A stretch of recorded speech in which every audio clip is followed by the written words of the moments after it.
ప్రపంచం ఒక దేహం అయితే భారతదేశం ఆత్మ, అందుకే దేవుడు అన్ని ఫామ్స్లో ఇక్కడ కనిపిస్తాడు అని.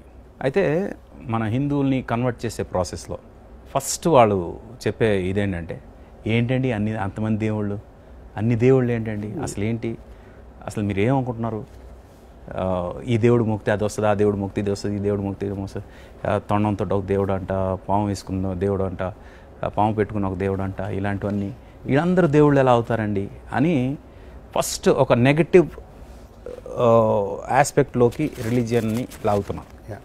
సో దట్ వాళ్ళు ఫస్ట్ హేట్రెడ్ మొదలు పెట్టారు. వాళ్ళు ఎక్కడ కూర్చున్నారో అక్కడ కింద నిప్పు పెడితే అక్కడ నుంచి లేస్తారు, ఆ తర్వాత మన సీట్ మీద కూర్చుంటారు అనే ఫీలింగ్. అయితే సమ్వేర్ వాళ్ళందరికీ సమాధానం చెప్పాల్సిన అవసరం ఉంది తప్పకుండా.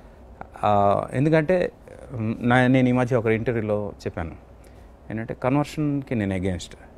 ఎందుకంటే నా అమ్మ నాన్న నాకు ఒక ఐడెంటిటీ ఇచ్చారు, ఆ ఐడెంటిటీ కాదని నేను ఇంకొక రిలీజియన్కి ట్రాన్స్ఫార్మ్ అయ్యాను అంటే నేను మా అమ్మ నాన్నని ఇన్సల్ట్ చేసినట్టు, మా తల్లిదండ్రులనే ఇన్సల్ట్ చేసిన వాడిని నేను.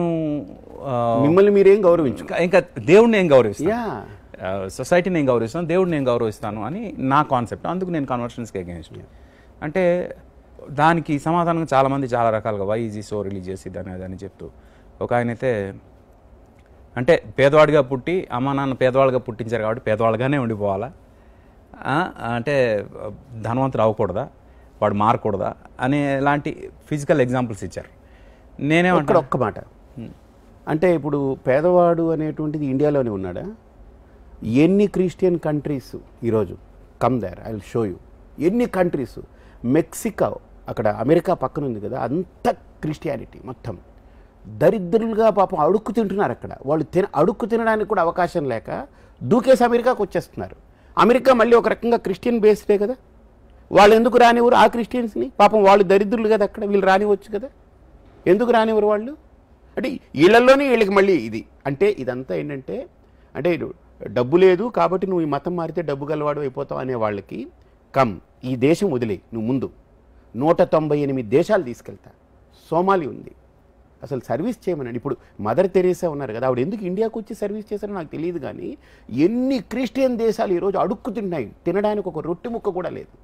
ఇండియా సుసంపన్నమైన దేశం, ఇక్కడ ఏమి ఎవరు చెయ్యక్కలు, ఇక్కడ అడుక్కునేవాడికి కూడా డబ్బు ఉంటుంది. ఇక్కడ మొన్న డిమానిటైజేషన్ అయినప్పుడు మీకు ఫర్ ఇన్సిడెన్స్ చెప్తున్నాను, డబ్బు గల్ల వాళ్ళందరూ అడుక్కునే వాళ్ళ దగ్గరికి వెళ్ళి, బాబు 10 రూపాయల కాగితాలు మాకు 50 రూపాయల కాగితాలు ఇవ్వండి అని అడుక్కున్నారు వాళ్ళ దగ్గర. ఒక్క అడుక్కునేవాడి దగ్గర 100 మంది డబ్బు గల వాళ్ళు వెళ్ళి అడుక్కున్నారు. ఇక్కడ భారతదేశంలో డబ్బు లేనికుండా అడుక్కునేవాడికి కూడా అద్భుతంగా కూడు ఉంటుంది. కానీ ఎన్నో క్రైస్తవ దేశాలు పాపం అనుకోకూడదు మనం, ఏ మతం అయితేనేంటి, ఎక్కడైనా దరిద్రమే, ధనము ధనమే, దానికేమి మతంతో సంబంధం లే, అంతే కదా. సో 197 దేశాలు నాతో రండి, ఎందుకు వీళ్ళు అక్కడ సర్వీస్ చేయట్లేదు? ఎందుకు ఇక్కడికి వచ్చి మీరు ఈ దేవుణ్ణి నమ్మితే మీరు ధనవంతులు అయిపోతారని చెప్పాల్సిన అవసరం ఏమిటి? అబద్ధాలు ఇవంతా. అంటే జస్ట్ మత వ్యాప్తి ఎన్ని ఏమిటి, ఒక్కటి మనిషి యొక్క సైకలాజికల్ థింగ్స్ని, ఆ ప్రాబ్లమ్స్ని అడ్వాంటేజ్ తీసుకొని ఇవన్నీ తయారు చేయడం. రేపు మళ్ళీ ఈ దేశాన్ని వాళ్ళు పరిపాలించాలి, అంతే, దట్స్ ఇట్. మళ్ళీ ఆ కోణంలో పరిపాలించాలి.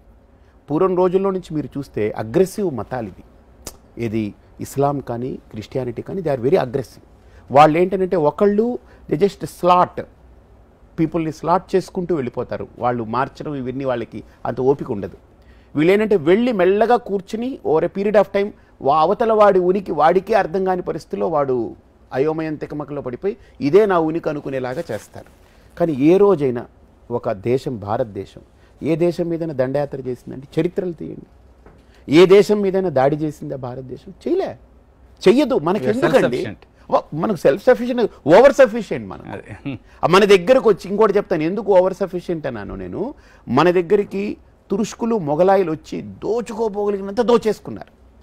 బ్రిటిషర్లు, డచ్చు, పోర్చుగీసు వాళ్ళు వచ్చి మొత్తం దోచుకున్నారు. ఇన్ని 1000 సంవత్సరాలు దోచుకున్న తర్వాత కూడా ఇంకా అద్భుతమైన ట్రెజర్ మన దగ్గర ఉందని అంటే, ఈ రోజుకి మనం సూపర్ న్యాచురల్ పవర్లో మనం ఉన్నాము. మనల్ని చూసి ఇప్పటికీ అమెరికా ఒక ఆలోచనలో ఉంది, మనల్ని చూసి ఇప్పటికీ చైనా ఒక ఆలోచనలో ఉంది, మనల్ని చూసి ఇప్పటికీ రష్యా, ఇప్పటికీ జపాన్, ఈ 4 దేశాలే కదా, జర్మనీ, ఈ 5 దేశాలే ప్రపంచంలో కొంత ఒక సూపర్ న్యాచురల్ పవర్గా ఎదగగలగడానికి అవకాశాలు ఉన్నాయి. ఈ 5 దేశాలు కూడా భారతదేశాన్ని చూసి ఎప్పటికీ లోపల 5ంటికి ఒకరే కామన్గా ఫీలింగ్ ఉండేది భారతదేశం. ఎందుకు అలాగా? We are over sufficient.